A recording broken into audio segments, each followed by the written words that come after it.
Hello मित्रांनो, कसे आहात? छान आहात ना?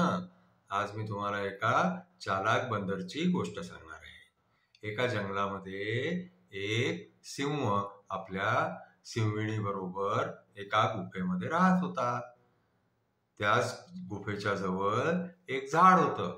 त्या झाडावरती एक बंदर सुद्धा आपल्या बायको बरोबर आणि मुलाबरोबर राहत होता.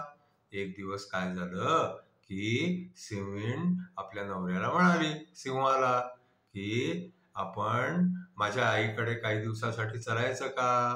तर सिंह म्हणायला लागला, हो चलू की, नाहीतरी पावसाळा येऊन राहिलाय. आपण पावसाळा जे आहे ते तुझ्या आईकडेच राहू, असं तिला तो म्हणाला. ते बंदराने ऐकून घेतलं. आता काय झालं की बंदर आपल्या बायकोला जाऊन म्हणाला, कारण त्याची बायको जी आहे ना, ती खूप दिवसापासून बंदराच्या मागे लागली होती की आपणही एक घर बनवूया, आपल्या मुलाला पावसाळ्याचा त्रास होईल म्हणून. आता तुम्हाला माहिती आहे का मित्रांनो, बंदर कधीच घर बनवत नाही, पण ही त्या बंदराची बायको त्याच्या मागे लागली असल्यामुळे तो बंदर बायकोला म्हणाला की एक छान न्यूज आहे. हा सिंह जो आहे ना, तो आपल्या बायको बरोबर पावसाळा सासूरवाडी जाऊन राहिलेला आहे. तर तवर आपण ह्याच्या गुफेमध्ये जाऊन राहू. पण ती बंदराची बायको म्हणायला लागली की समजा मध्येच सिंह वापस आला तर आपण काय करणार? तर त्यांनी काय केलं, बंदरानी, की आपल्या बायकोच्या कानामध्ये एक युक्ती सांगितली की आपण ती युक्ती करू जेव्हा सिंह वापस येईल तेव्हा. मग आता काय झालं की सिंहाची बायको दोघ जण जे आहे ते आपल्या सासूरवाडी गेले. ते जेव्हा चालले गेले तिथे, तेव्हा गुफा रिकामी होऊन गेली. गुफा रिकामी झाल्याबरोबर तो बंदर, त्या बंदरची बायको आणि त्याचं ते पोरग, ते तिघच्या तिघ गुफेमध्ये जाऊन राहायला लागले. आरामात 4 महिने राहिले तिथे. पूर्ण पावसाळाभर जे आहे ते बाहेर खूप पाऊस पडायचा आणि हे दोघ जण आतमध्ये, तिघ जण खूप खेळायचे, मजा करायचे. आता होता होता काय झालं की पावसाळा संपला. आता असं वाटायला लागलं की सिंह केव्हाही वापस येऊ शकतो. तर ती बंदराची बायको बंदराला म्हणायला लागली की आता सिंह केव्हाही वापस येईल, मग आता आपण काय करायचं? तर तो बंदर म्हणायला लागला की येऊ तर दे, माहित नाही केव्हा येतो तो. मग एक दिवस काय झालं की सिंह आपल्या घरी वापस यायला निघाला. जसा तो जंगलामध्ये आला तसं काय झालं की सगळे जंगलातले प्राणी जे आहे ते घाबरून इकडे तिकडे पळायला लागले. आणखीन एक कावळा जोराजोराने ओरडत आला, सिंह आला, सिंह आला, सिंह आला. आता काय झालं की त्या बंदराने ऐकलं.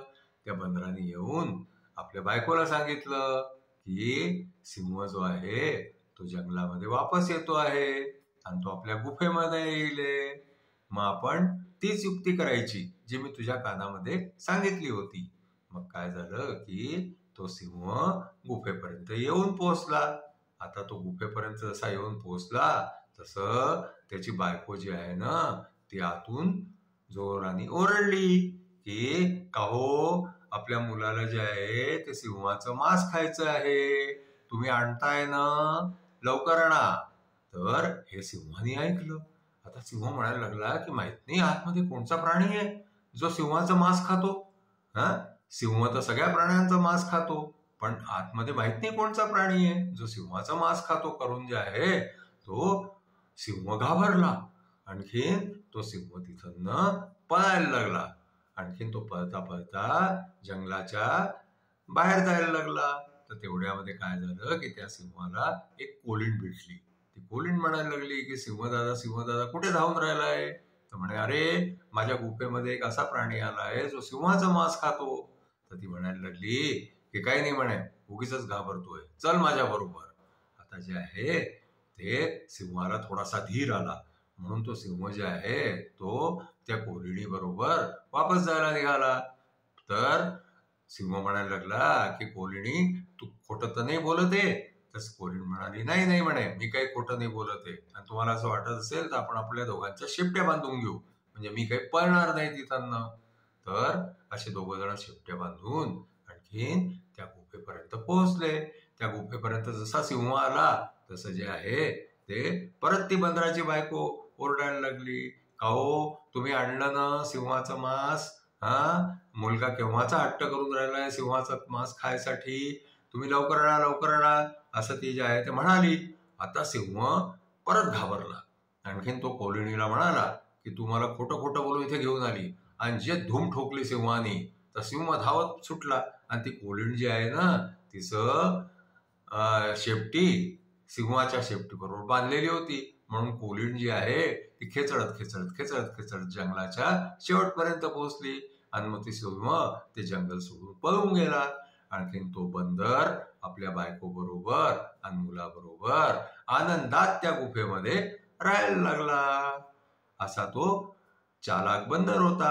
त्यांनी सिंहालाही पळवून दिलं. तर आजची गोष्ट आमची इथेच संपली. आमची गोष्ट तुम्हाला आवडली असल्यास आमच्या चॅनलला लाईक करा, शेअर करा, सबस्क्राईब करा. थँक्यू.